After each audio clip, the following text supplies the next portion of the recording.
Does a whiskey really taste different once the bottle starts getting lower? Or is your mind just playing tricks on you? There's only one way to find out.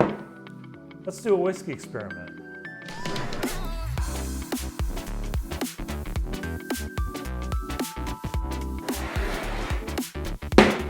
What's up, whiskey nerds? Welcome to the Whiskey Experiment, the channel all about bringing science and whiskey together with the hopes of making your whiskey experience maybe a little better. The whole purpose of this channel is to try to answer all the questions, bust all the myths, try to get to the bottom of things from a scientific standpoint about whiskey. Now we're gonna do all sorts of experiments, all sorts of tests using various different types of whiskeys, bourbons, ryes, single malt, you name it, craft, big name. We got it here on the wall. We're gonna use it, we're gonna test it, and we're gonna try to make sense of this whole whiskey thing. If this sounds like the most exciting thing you've ever heard of, you're gonna wanna subscribe. Click that button down below, click the bell notification, get notified whenever we put out new videos. This is gonna be awesome and you wanna be involved. Now, let's talk about this bad boy. Now, I'm not just talking about Wild Turkey 101, one of the best bourbons on the market, best value bourbons on the market, a staple, a bottle every single whiskey drinker should have, even non-whiskey drinkers should have this because it's amazing and it's awesome. We're not here to talk about this. After all, this isn't a whiskey review channel. We do things a little different around here. This is about answering a question. And today's question is, does a whiskey change as the level drops? Change meaning, does it taste different? Does it smell different? Does this liquid that's in this bottle change at all? Well, some people would tell you yes. Some people say, you know, the first time I had this bottle, I popped it open, I poured a glass, and I said, oh, it's so good. I love it, it's amazing. I just love this, it's fresh and beautiful and awesome. But then you drink more and more of it, months go by, and then you get near the bottom, kind of like this, and you say, you know what?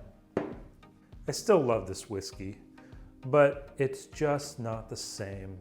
It's dull, it doesn't have that pop, that pizzazz, that just kick in your teeth that you expect out of this whiskey. It just kind of is dull and flat. I have a couple theories to why this is. It may just be psychology. Your brain just might be recalling that initial memory and going, man, there's nothing that's gonna beat that initial high that you get from trying a new bottle. And everything afterwards is just not gonna be as good. That's understandable. But I think there's more to the story here. I think chemically, there might be some differences. What could those differences be? Well, internet people say, well, it's oxidation. It's oxidation, don't you know? This whiskey, it oxidizes because it has oxygen in this bottle and the oxygen oxidizes the whiskey. Unfortunately, those people are what I like to call wrong. Yeah, that's not a thing. The thing about alcohol, ethyl alcohol, which is what comprises most of this, I mean, this is 50.5%, 101 proof, alcohol. It's mostly alcohol. In order to oxidize alcohol, you have to have a catalyst, something that spurs that process on. It doesn't just do it by itself. You can't just add oxygen to it and watch it oxidize. That's just not how it works chemically. But I think what they mean to say is oxygen or air is affecting it in some way, maybe some minute way, but in some way. Well, in my mind, there's only one thing that's gonna do that. And that's a little thing that you may not know about. It's highly secretive here in the science community. Evaporation. Yeah, that's right, evaporation. You know what evaporation is. You remember in elementary school, they teach you the water cycle and water, evaporate. Quick recap. Liquid goes into the air, becomes a gas. Evaporation. But when it comes to whiskey, there's one thing that complicates things just a bit. And that's, well, alcohol. And by that I mean, in this, there's really three things. There's alcohol, ethyl alcohol, ethanol. There's water, and there's other stuff.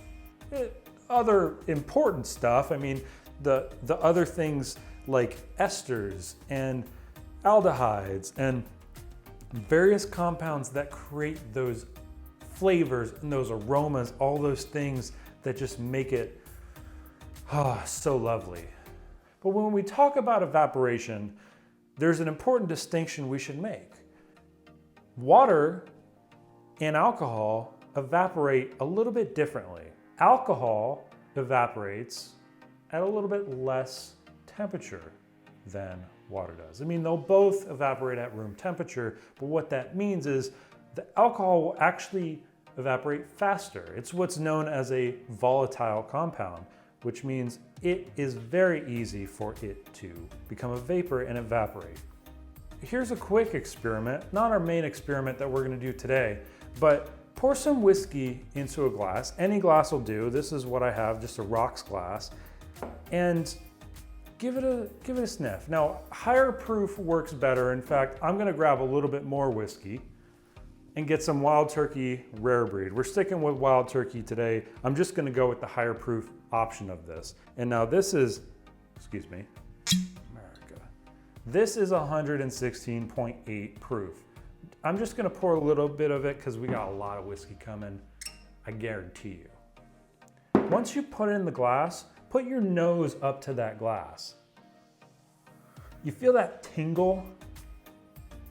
That little sizzle in your nostril.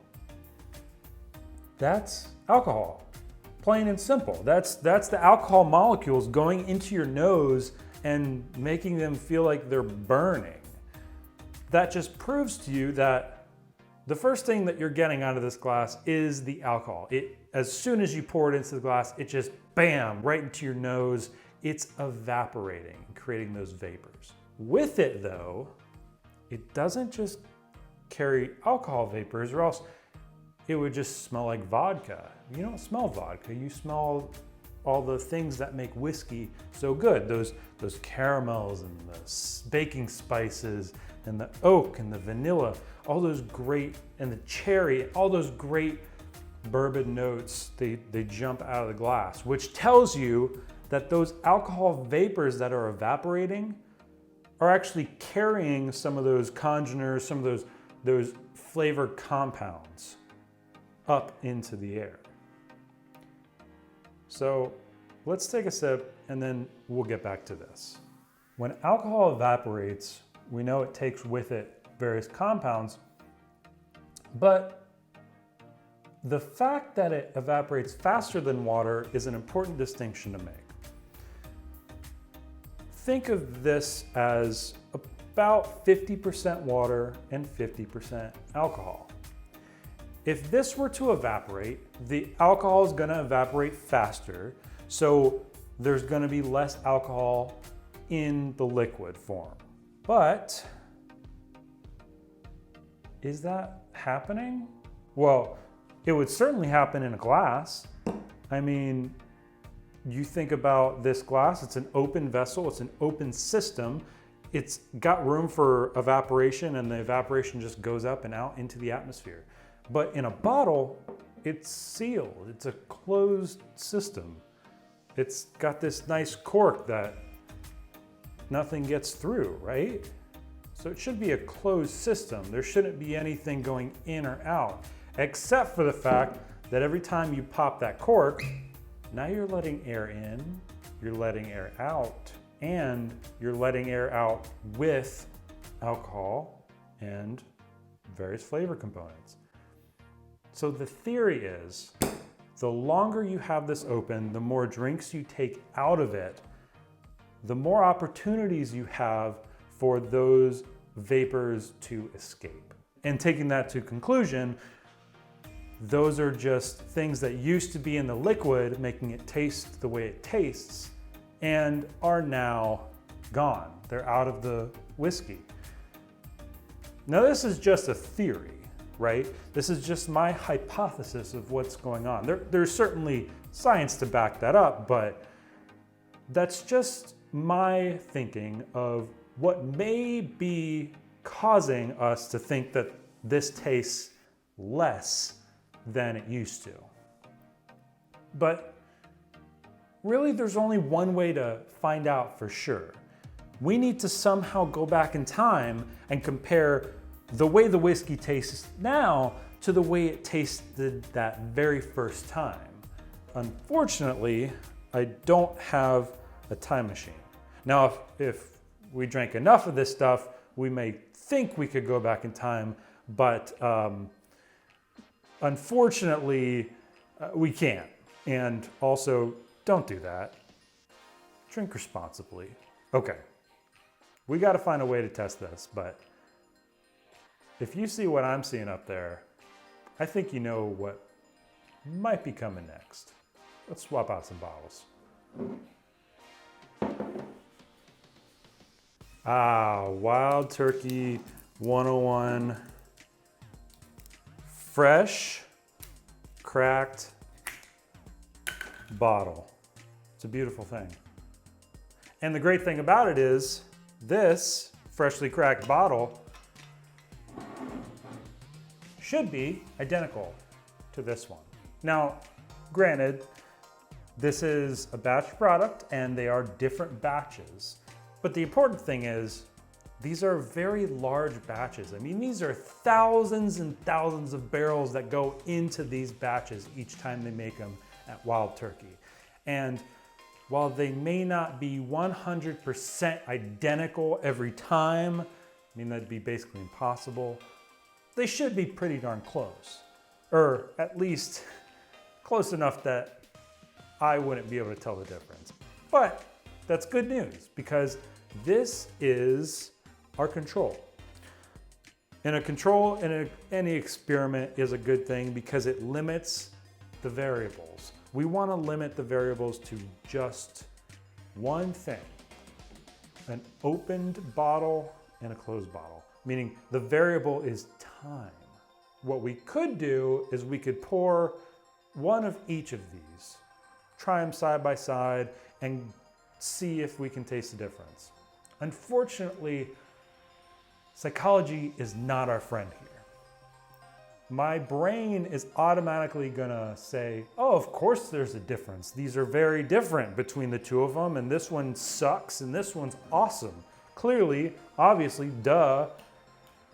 Unfortunately, that may or may not be true. Now, there's a scientific way of doing this, and it involves some blind tastings, and not just a blind tasting of one versus one, but a blind tasting of groups. Now, what does that mean? Let me get some glasses and I'll show you. All right, as you can see, I've got 6 glasses in front of me. 3 are gonna take the old Wild Turkey, 3 are gonna take the new Wild Turkey. I'm gonna pour these out in equal quantities and then we'll get into what's gonna happen next. Just a sec. All right, so as you can see, I've got them all poured here and I used a measuring device to make sure that they're a consistent quantity in each glass. And that's important because I don't want there to be any giveaways here. Just gonna set that off to the side and talk about what we're gonna do here. Now, like I said, 3 of each, but here's the thing. We are going to swap one of them. Now the way this is gonna work is I'm going to do two separate tastings. I'm gonna do a tasting of this group and then a tasting of this group. Now, of course, now there is two of the new one and one of the old one in this group. There's one of the new one and two of the old ones in this group. And the point is, I'm gonna go through each individually and try to pick out two things. I'm gonna try to pick out which one is different out of the three, and hopefully, if the whiskeys are that different, I'll be able to tell the difference between these two bottles. And I'll take a guess of which one's which. We'll see what happens. This is an experiment, it's a test. I haven't done this before. We're gonna see what happens, but if my hypothesis is correct, this one should smell and taste like higher alcohol than this. Now that's my one giveaway, and that's the one thing that I really think is gonna be different. But there's only one way to find out for sure, and that's to do a test. Now, I'm gonna have somebody come in here and shuffle these around so I don't know which one's which and I don't know which glass is which, and then we'll go from there. Okay, I've got my groups here. They're all shuffled up. I don't know which one is which. All I know is that there should be two of one and one of the other in each group. So I'm actually gonna line these up here and try to do them one by one, and we'll see what happens. I'm gonna start on this side and make my way through so you can follow along, hopefully. And then, well, you know what? Screw this talking, let's just get into it, right? Oh, God, I love wild turkey. I mean, I know that's not the point of this experiment, but oh, it's just so good. If you don't have a bottle of 101, I mean, what are you doing? Get out there and get a bottle. I mean, unless you don't drink alcohol, but if you don't, I don't know why you're watching this right now, especially this far into the video. I mean, I feel like you gotta be pretty invested if you are watching this at this point, which thank you. And if you like this, click the like button. I mean, I would appreciate it. Okay. Now, I know it's wild turkey, it's not gonna change anything. I'm gonna go on to the next one, see if there's any difference. Ooh,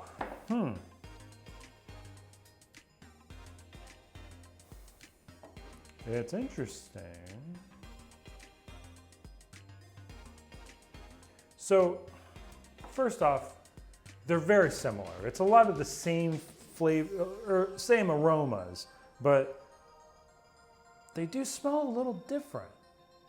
This one, the first one, it smells kind of like it's got a little bit more burn to it, like it's got a little bit more alcohol, which of course leads me to think it's this one, but this one's got more spice to it, like almost more rye spice type character.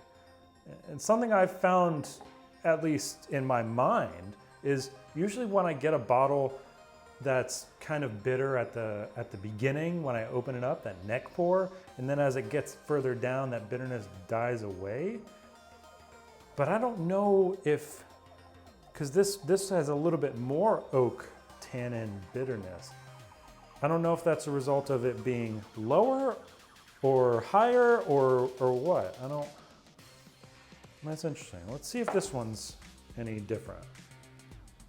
Now this one's like the first one. Yeah, they both have that just, the alcohol vapors just go right up the glass and right into your nostrils. Now I'm gonna swirl these all too. Try to do it consistently to really release that alcohol vapor.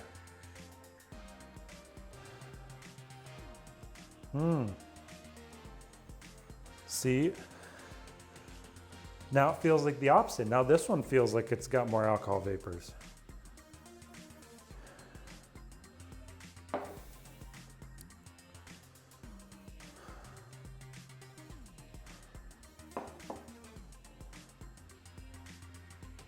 I'm trying to do rapid fire because, gosh, they're so similar, it's hard to get a difference. I do think these two are the same on the nose, and this one's different. But let's go to the taste and really see if it tastes different. I mean, after all, that's what we're really going for here.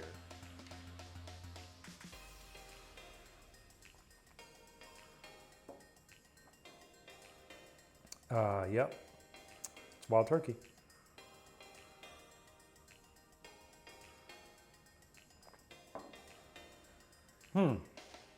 Again, it's got all the same flavors and the same things going on, but it's almost like in different orders.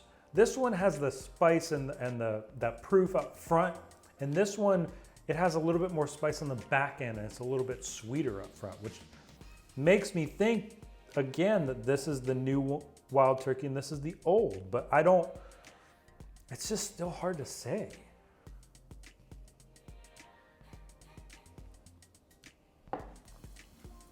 Now this tastes like that.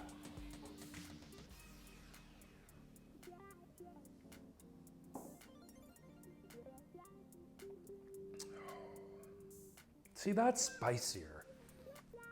I mean, it's got more proof, it's got more everything.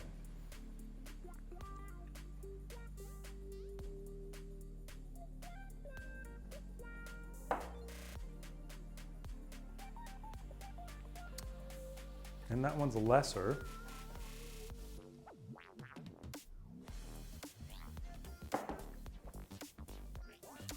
Ugh.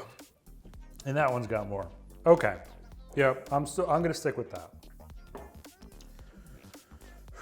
You know what? I'm just gonna do the next one.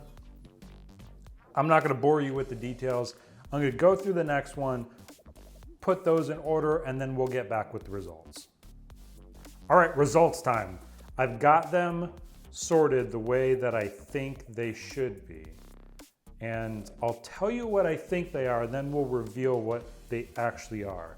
You know, I put tape on the bottom with a letter saying N for new, O for old, so I can tell you now which one is which, but in my opinion, the three along the front line are the new bottle and the three along the back are the old. At least that's the way I thought it was. I thought the newer glasses, they came off a little bit more proofy.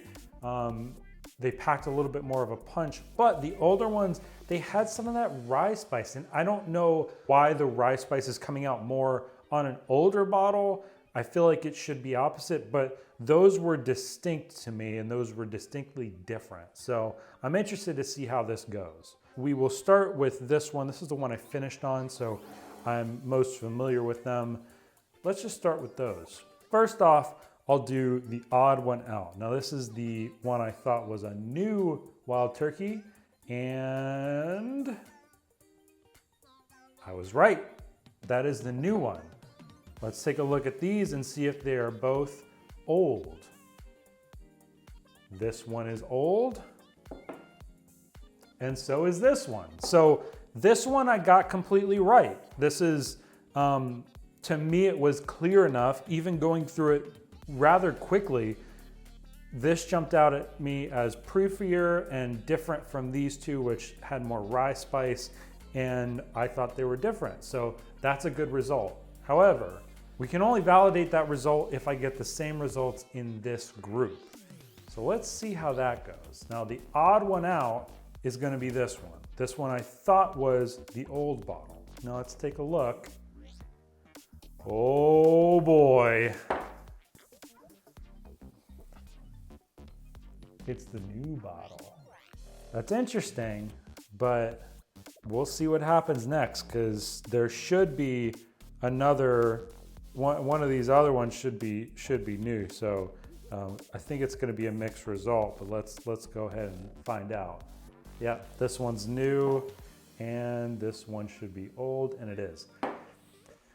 Oh boy. All right, so we've got a bit of a mixed result here. This one I nailed spot on. I thought there was a clear difference and it was between these two. And this one was completely mixed. I guessed this one was new, even though I thought it was old, and it was all mixed anyway. So I got both of these wrong. Well, the good thing about science is it's not necessarily that it's a wrong result. Any result is a good result. And we certainly got a result here. Now, I'm gonna get rid of these glasses and we'll get back to wrap things up. Now, that was interesting. I wasn't really expecting those results. I mean, I was happy that I got half of them right, but the other half were completely wrong. So what does that tell us? Well, on one hand, I could taste differences. You could definitely tell that some of it felt proofier and some of it felt a little bit spicier. But the thing is, I don't think I liked one any more than the other. They're all pretty much just, well, damn good whiskey. And I think that's the real lesson to learn here. Just because a bottle gets lower and lower, and even if it does taste a little bit different, and granted, this bottle's been open for 9 months, there should be some difference, surely. But just because it's different doesn't mean that it's bad or that it's worse than this original pour. And it may be different for other whiskeys, but I think it's a good lesson to learn that, you know, either way, whiskey is meant to be enjoyed. And even if it changes throughout the bottle, in my mind, it makes it even more exciting to get through a bottle of whiskey, because as it goes, it does change ever so slightly, and it's your job to try to figure out those nuances, figure out those differences, and just explore the whiskey.